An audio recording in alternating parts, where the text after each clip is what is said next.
Buncombe, it's Abby, and today I'm here with a very special guest. We have another candidate for United States Senate, Don Brown. How are you doing today? Abby, I'm doing great now that I'm here with you and looking forward to our conversation. Yeah, I'm so excited you're here. Raise a flag of liberty, the land of the free, rejecting tyranny.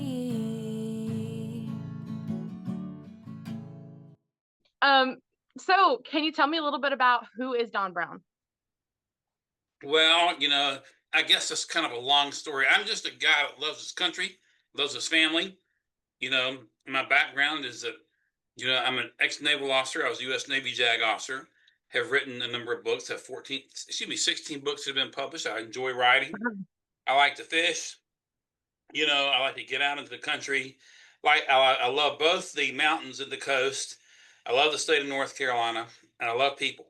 And I'm a Christian, and I guess that would sum it up as shortly as I could possibly try to sum it up without boring you to death. I love that.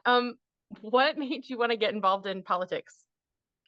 Um, I've had people, Abby, say, "Oh, congratulations, you're running for Senate or whatever."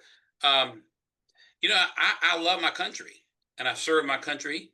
I spent 16 years in the Navy, 5 active and 11 in the reserves, one capacity, the other, and have a passion for freedom. And Thomas Jefferson. Thomas Jefferson said that you mentioned you're in civics, and maybe you've gotten to this quote, or maybe you've not. But he said that the price of freedom is eternal vigilance. Eternal vigilance is the price of freedom. In other words, we can't ever uh, we can't ever get sort of like fat and happy and rest on our laurels because there's always somebody looking over our shoulder.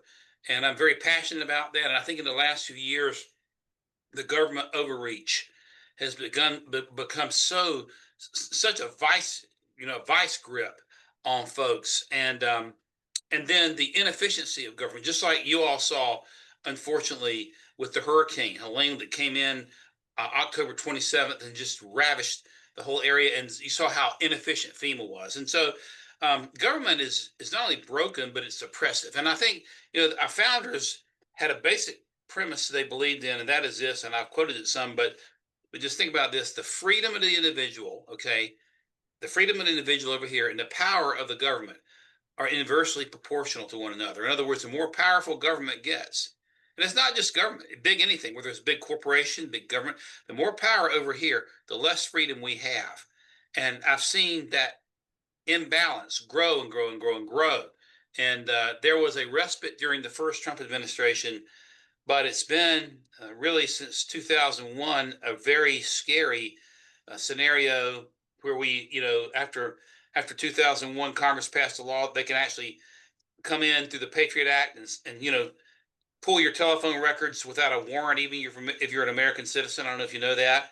Um, the whole mask and vaccination thing, I got involved in that, battling mask and battling vaccinations. I understood what a scam that was, went to court to battle all that. And so I think just having been involved in a lot of things when I was a JAG officer, President Trump pardoned one of my clients, a young man who was an 82nd Airborne lieutenant named Clint Lawrence. I worked very closely with our Secretary of Defense, Pete Hegseth, on that case. So I've been in a lot of situations that kind of make it a natural fit that I would continue to want to stay in the battle.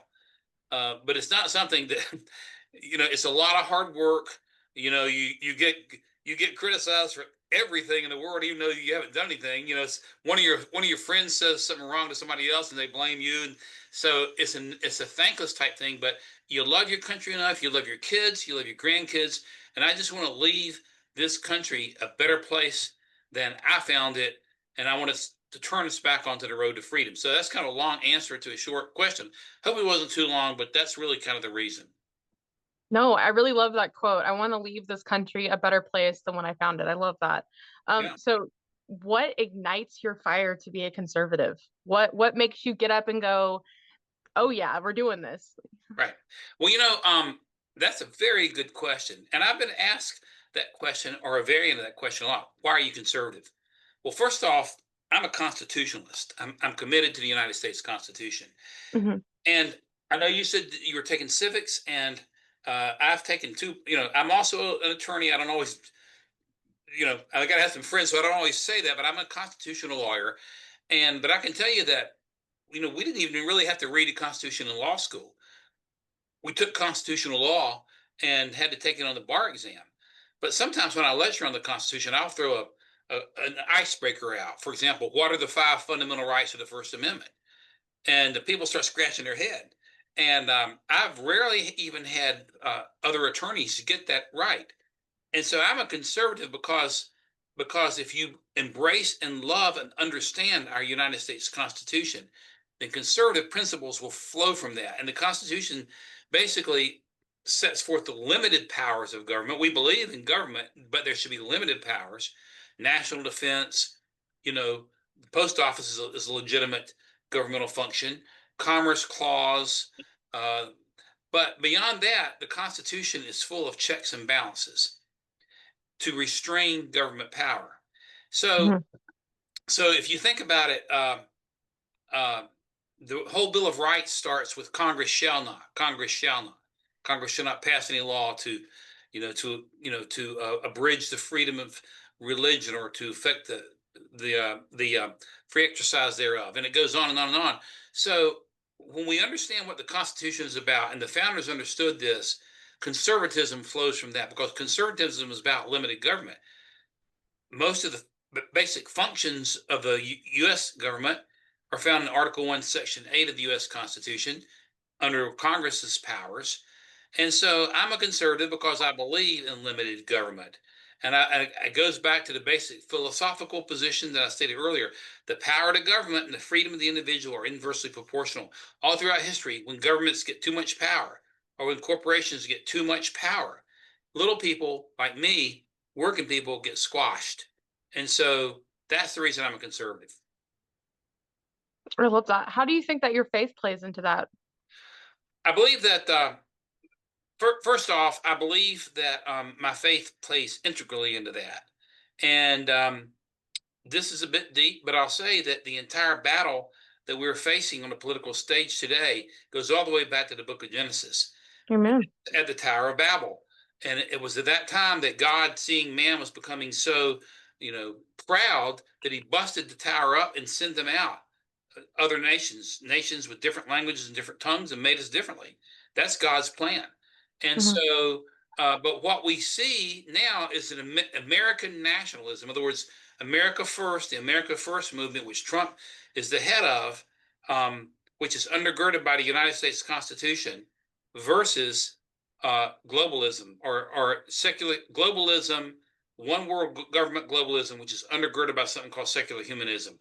And so the entire battle is over there. When you take, for example, the whole immigration thing, the Democrats want to just open borders and bring people in without any regard to any type of citizenship test or going through the naturalization processes the Constitution requires, because they want globalism. It will bring down and weaken the United States. And from that, we've had more people dying in 1 year from fentanyl. And the Vietnam War lasted for 10 years, a little bit before your time, but you've heard of it, of course. We lost 58,000 Americans in 10 years in Vietnam. We lost more than that in 1 year from fentanyl alone, as a result of open borders. So to your question, how does faith play? There's one sovereign God. In the American Revolution, there was a battle cry, no king but Jesus. The Democrats have these no kings day. But me, I've got a king, his name is Jesus, but he puts governments into place on earth. And you can go to Romans 14 and see some of the legitimate roles of government.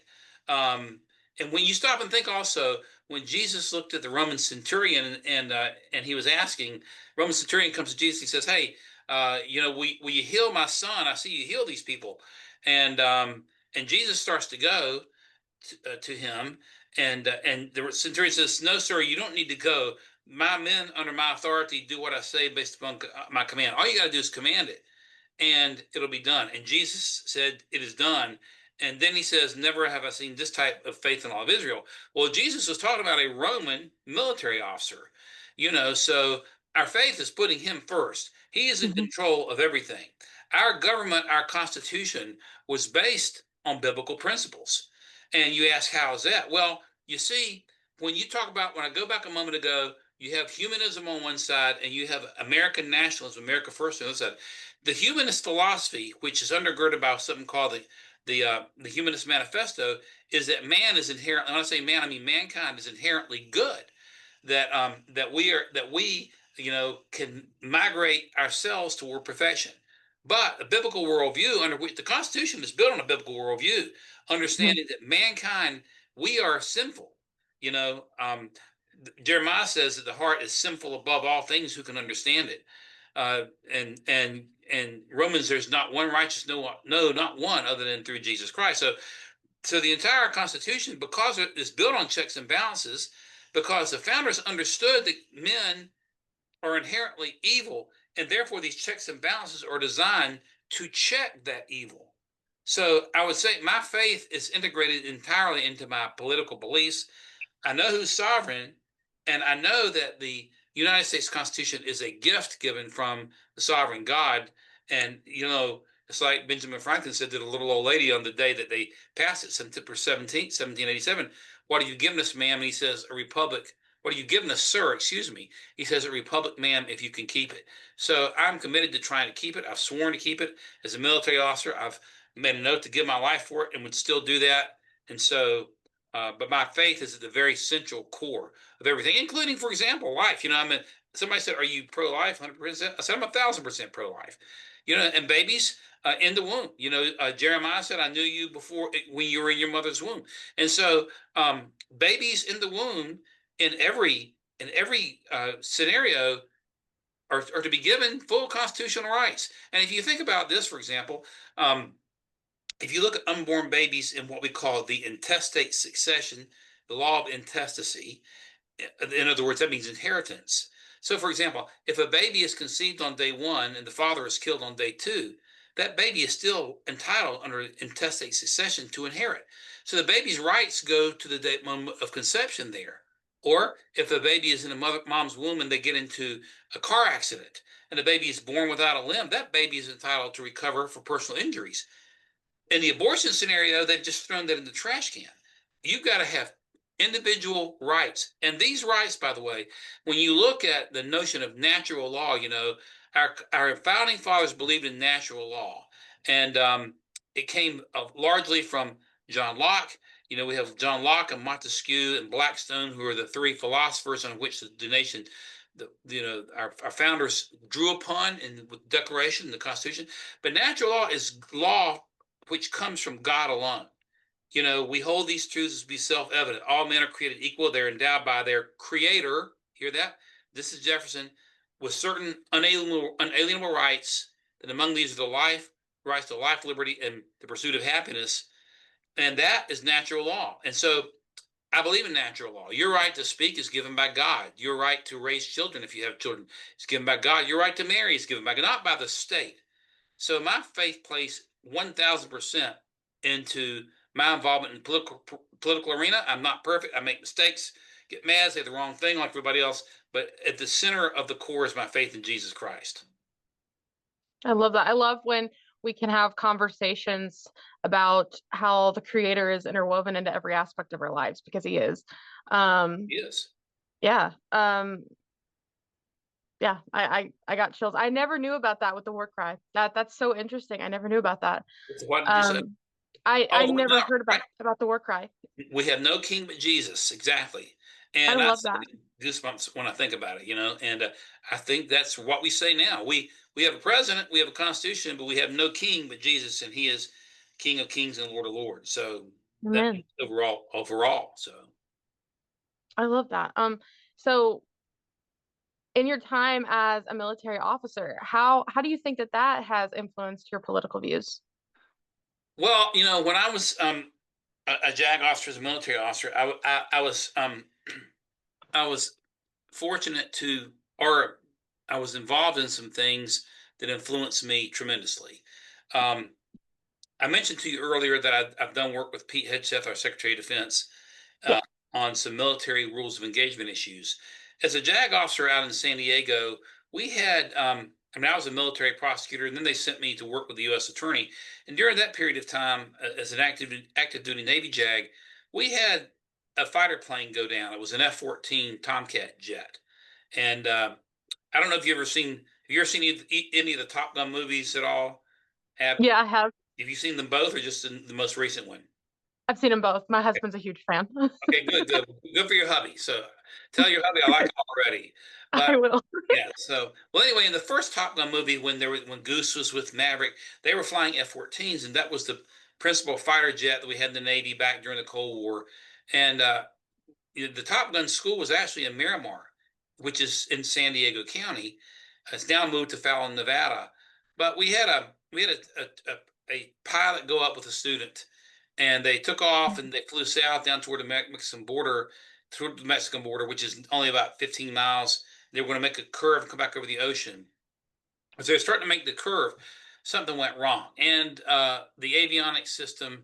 I don't want to go into too much detail, but had air bubbles in the system.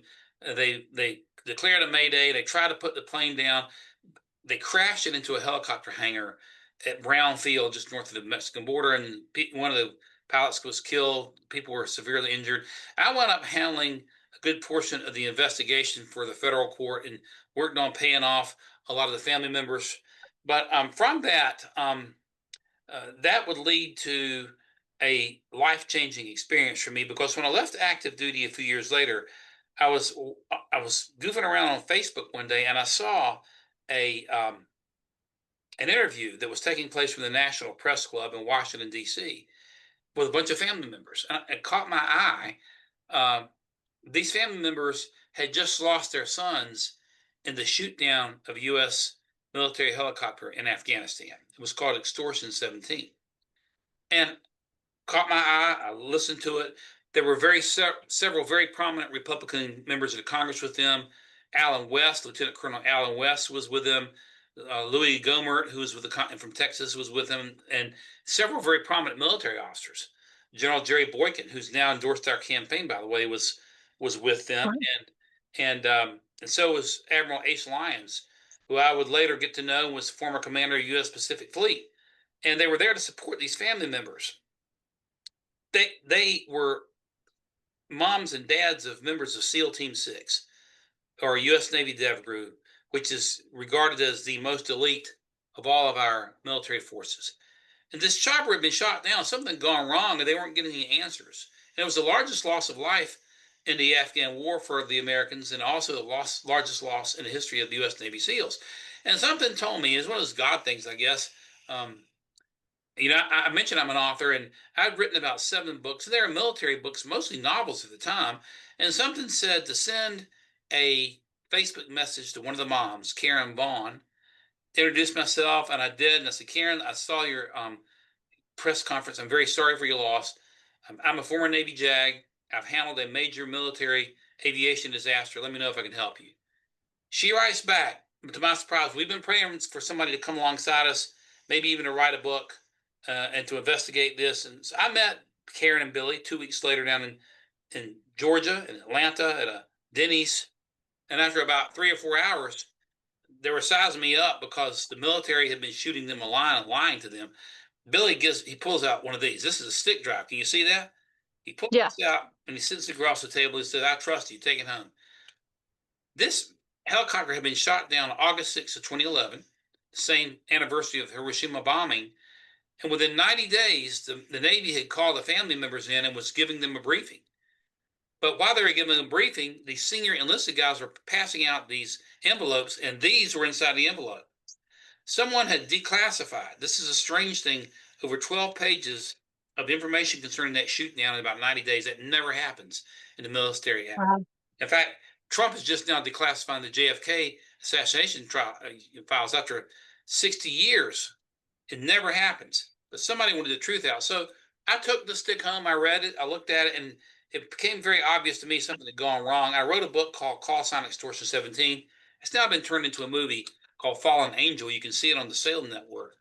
But that was an eye-opening experience, because I realized, Abby, that those 30 Americans either had been deliberately sacrificed by our own government under Obama at the time, or their deaths were the results of criminal negligence.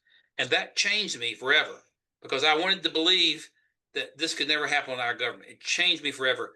There is no conspiracy theory that most of the time these quote unquote conspiracy theories are born by fire under the bottom. And so it changed me. And it got me involved with rules of engagement. It led me to meeting Pete Hegseth. It led me to getting involved with trying to get Lieutenant Lawrence pardoned. Lieutenant Lawrence had been in Leavenworth for 6 or 7 years, convicted of murder for a battlefield engagement in Afghanistan. And so it changed my life. So I guess you ask about how the Navy or being a naval officer changed me. Really, the experience I had in the Navy combined with that was a seminal moment when I watched that press conference from National Press Club. It changed me forever, and made me understand I cannot be on the sidelines. Going back to Jefferson, eternal vigilance. I cannot be on the sidelines. And the Bible says, "To whom much is given, much is expected." He's Mhm. allowed me to see things that if I do nothing about what I've seen, I won't be able to live with myself. So I hope that helps. Yeah. So, what was the defining moment in your life that you were like, I need to I need to stand up. I need to be heard. I know you're talking about this book that you wrote. Was that your defining moment, you think, that made you want to get involved and make a stand? Yeah, I really think, I mean, I'd always been fascinated by politics and came out of the Navy and went to work with a large firm that had political ties, but I really, didn't think I would get involved. But I would say yes, the shoot down of Extortion 17 or Extortion 17. And I'd love for you and your husband to be able to see that movie. In fact, I'll be happy to provide it for you if you'd like to see it. Um, Yeah. but but that was a defining moment for me. And understanding when you have, and I worked with the SEAL teams when I was in a JAG officer, and they're great, great warriors and heroes. And to understand that those guys either were deliberately sacrificed, which I think is probably the case, or just extreme negligence caused their deaths. I couldn't sit on the sideline anymore. It's interesting because Aaron Vaughn, who is the son of Billy and Karen, who was 30 some years old, he was a younger guy, had two young children. Christian and Reagan lost their dads that morning, in the early hours at 2:22 a.m. when they took off that morning, and you know he uh, he was a guy that just loved the Lord, and he just um, you get close to these family members, and you realize that folks like Aaron, Aaron went into the Navy because of 9/11, and you stop and think about what people hear and believe and know. Most people don't even know. Maybe you do know this, Abby, but there were three towers that went down on 9/11, not two, but three. And most people think, oh, the Twin Towers, the Twin Towers. There was a third tower at WTC 7 that wasn't even struck by a plane, and it just collapsed. And if Mhm. anybody's listening, just go Google it. So why did that happen? And it caused me to question things. And I Yeah. I don't trust the deep state, the U.S. government. And what I mean by deep state, I'm talking about federal bureaucrats or unelected who make laws that affect our lives. And it Yeah. is a corrupt system. We have a pure, fabulous constitution, but Congress has abandoned its responsibility constitutionally over the years and put us in the situation we're in. And that's kind of like what happened to those guys that lost their lives. And so you get close to the family members and it's hard. So yes, I would say, and I'm glad you asked me this because I really hadn't thought about a seminal defining moment, but it had to be Extortion 17. It had to be.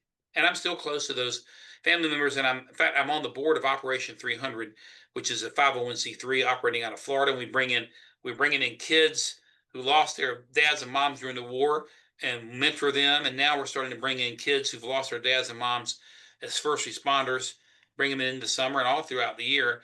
And so, yes, Extortion 17 was that moment, I would say. Wow. That's so powerful. And I would love to see that movie. I had never heard about any of that, but yeah, wow, I'm kind of speechless right now. Um, wow. So as a senator, if you're elected, what are you going to do to help fix these problems? What's your goals? Well, let me start from 35,000 feet, like I'm a pilot, and then come in a little closer. Um, as I said earlier, Congress has abandoned its constitutional responsibility. If you look at the Constitution, there's 7 articles and 27 amendments. The first 3 articles set up the federal government. Mhm. Article 1 establishes the Congress, not the presidency, but the Congress. And the country was designed to be governed by the Congress, with the executive, the president, carrying out the laws made by Congress. That's why they call it the executive, to execute. And of course, the court is there. The Supreme Court is the third branch of government, and it's a branch of government, but it's supposed to be the weakest branch. I think that I want to bring number one. I'm going to have President Trump's back, and one of the issues in this race is the current senior senator has not, on multiple occasions, he stabbed the president in the back. You can look at my track record, which is unquestioned. I was involved on several legal teams in 2020 trying to stop the steal of the 2020 election. In fact, I worked with my friend Sidney Powell, who just endorsed our campaign. So my track record is 1,000% pro-Trump. Nobody's got to guess. Nobody got to wonder. It's been pro-Trump for a decade. So I will have the president's back in the final 2 years of his administration. But then what is beyond that?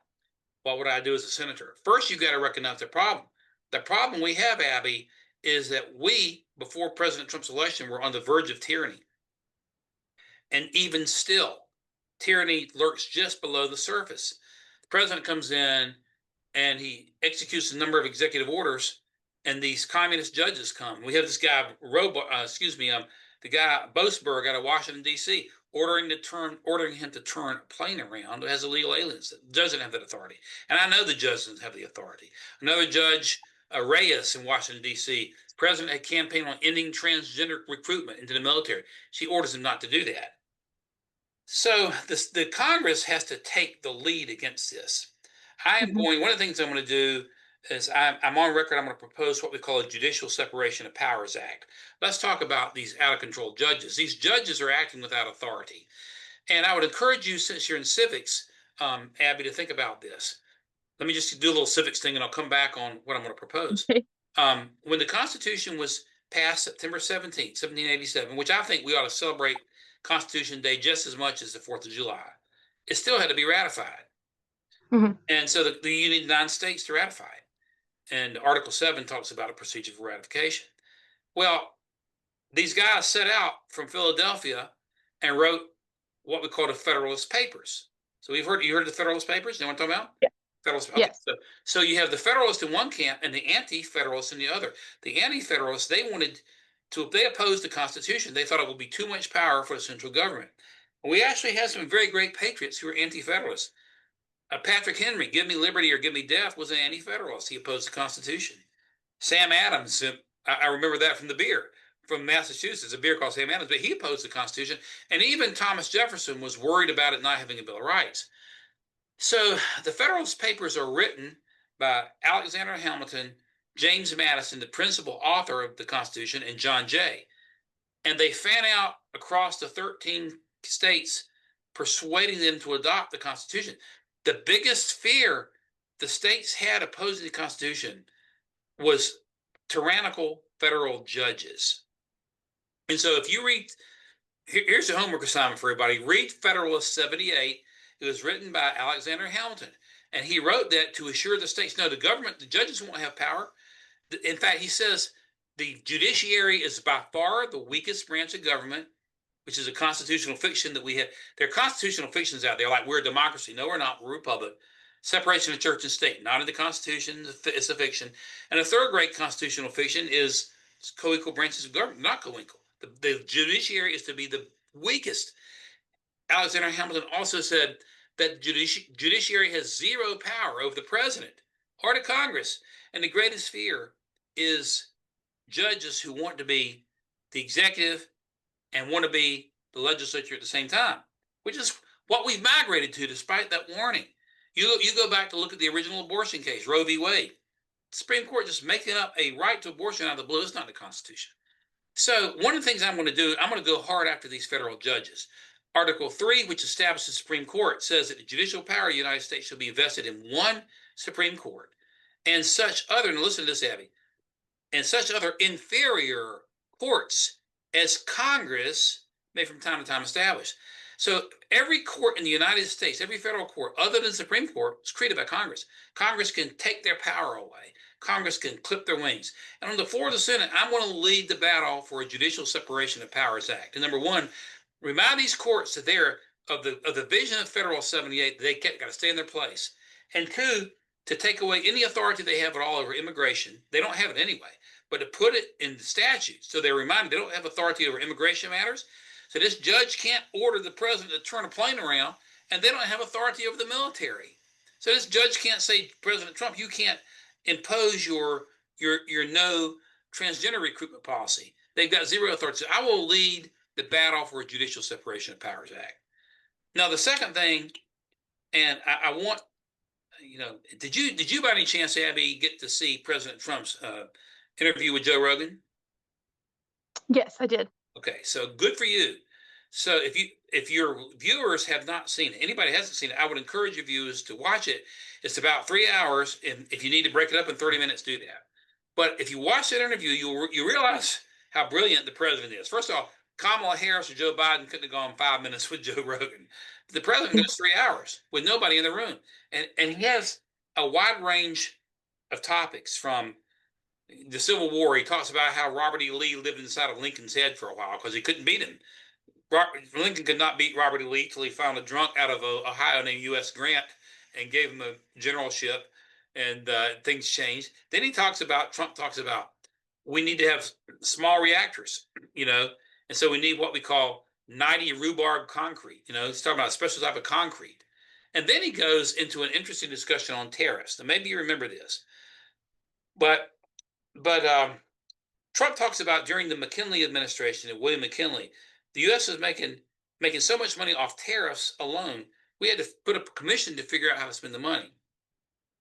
Now, I want you to think about this. The thing that is not said there is that from 1880 until 1913, when the 16th Amendment was passed to create an income tax, the United States was in a period, 1880 to 1913, of the greatest industrial explosion in history with zero income tax, none.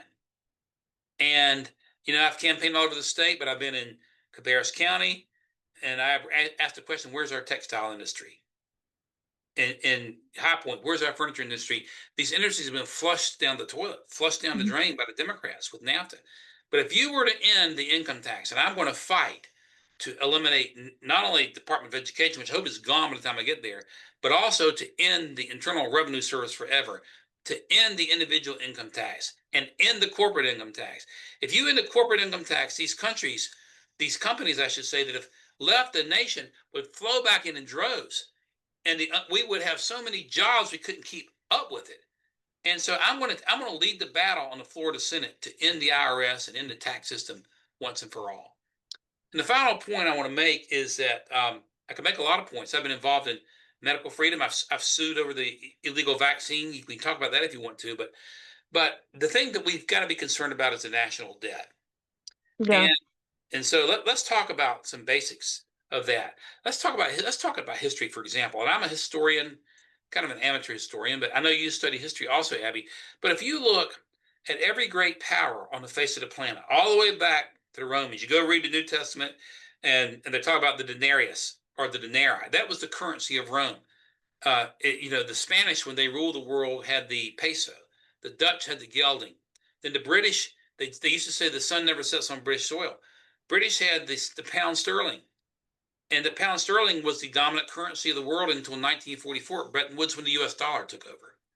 Mm-hmm. I was in Belarus about 20-some years ago, trying to get a kid out of there.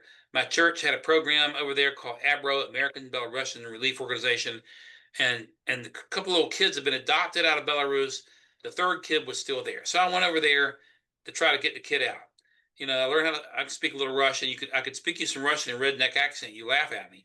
But we went over there and met with the Secretary of Education there, right under Lukashenko, who's a dictator, pleading to let this kid out. But while I was there for 10 days, and we walked through this, this outdoor market, where you have all kinds of goods that people make. There was a Russian chess set that I wanted to buy. And it was hand carved. So I pulled out a $20 bill. And when I pulled that $20 bill out, guess what happened? Everybody goes crazy. They want that money. It is, in retrospect, a testament to the power of the American dollar. Okay, which brings us to where we are now. A $37 trillion national debt. in 1990, I think the national debt was about 20% of the gross domestic product. Now it's like 120%.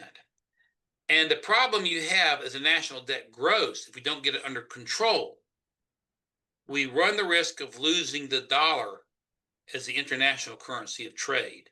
If we lose the dollar as the international currency of trade, our standard of living will drop overnight like a rock. We will not only no longer be an economic superpower, we won't be a military superpower. So we have to arrest the national debt. So I'm going to propose what I call a Deep State Reduction Act to eliminate 2/3 of all federal employees who are non-military, to eliminate 2/3 of all agencies, and try our best to turn the role of the federal government back to what it was meant to be, limited agencies. If the agency isn't directly authorized by the Constitution, it needs to go. The Department of Education, for example, never authorized by the Constitution. And even though I can speak Russian in a redneck accent a little bit, so that here you go. All right. Здравствуйте, как вы поживаете? Меня зовут Dan Brown. Если ты хочешь, я могу что-нибудь поесть или выпить. That's Russian in a redneck accent. But I say that But you got to tell me what it means now. I'm Don Brown, if you like it, get you something to eat, or drink, would you like something to drink or eat? I'm just goofing off a little bit. But here's the thing. Not one federal bureaucrat ever taught me Russian or French or anything else I've learned.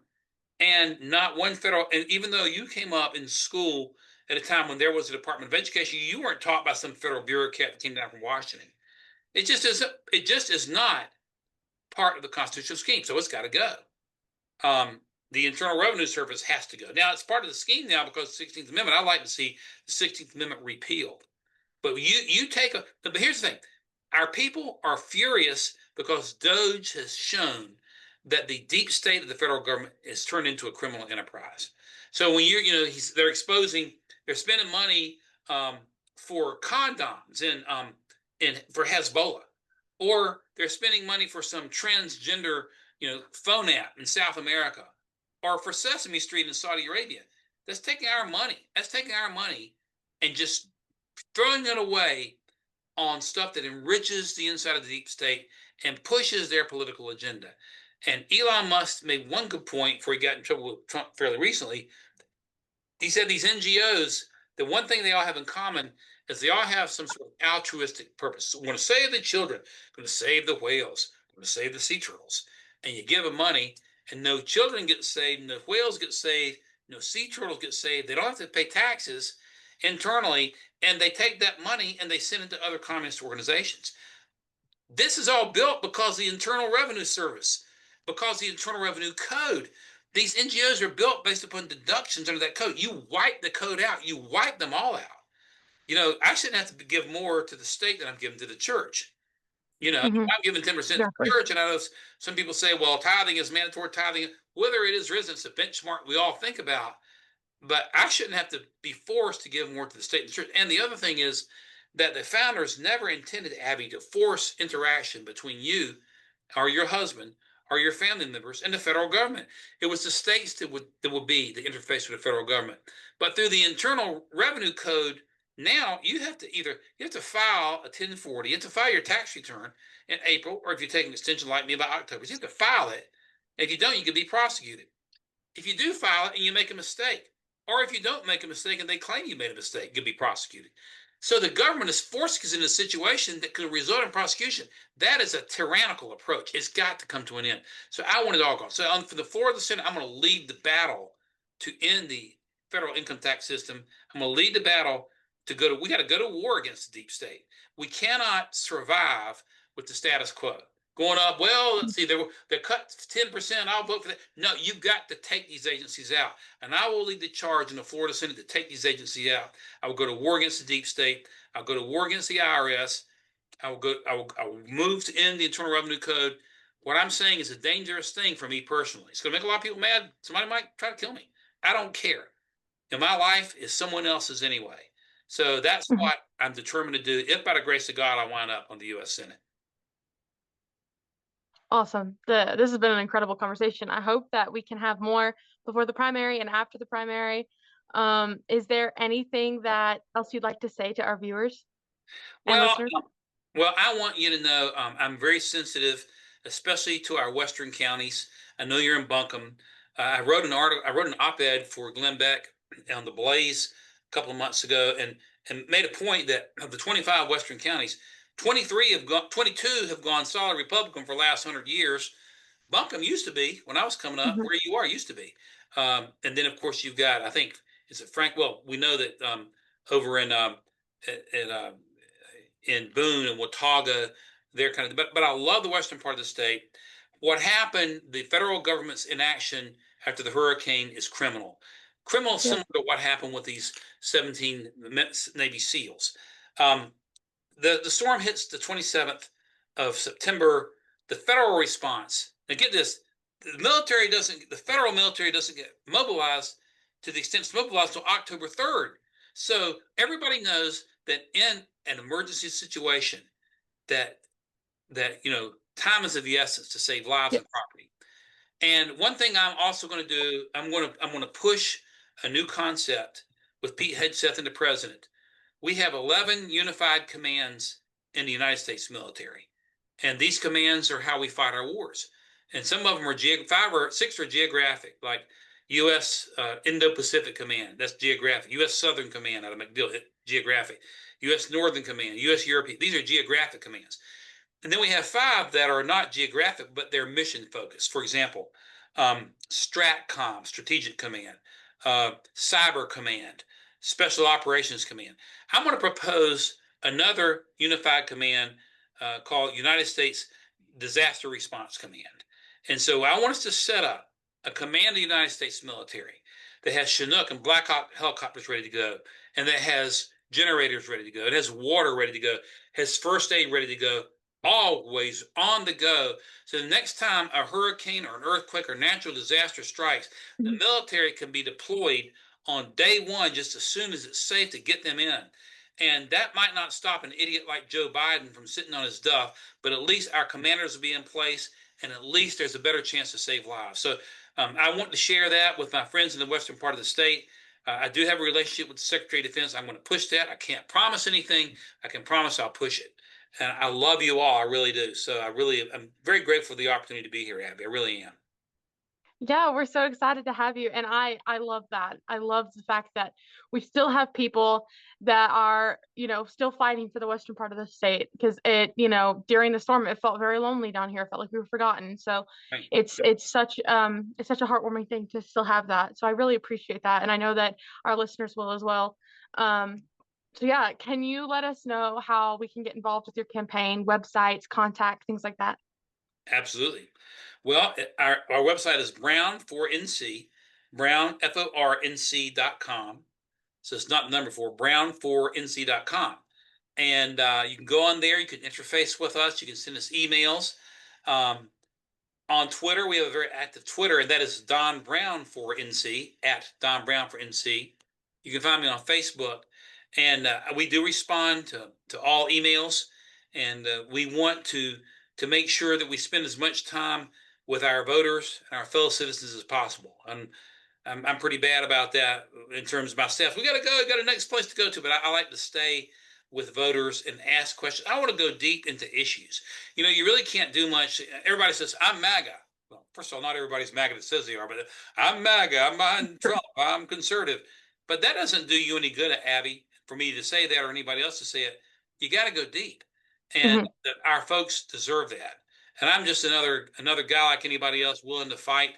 And after me, somebody else will be prayerfully willing to fight. I'm going to do the best I can to defend this great republic that we have. Awesome. Well, thank you so much for your time. We really look forward to doing this again soon, and we're so happy that you were able to squeeze us into your busy schedule. My honor, Abby. Glad we got to meet the other day, and hope we can do it again. Oh, of course. Thank you. Until then, everybody, stay vigilant, stay informed, stay ready.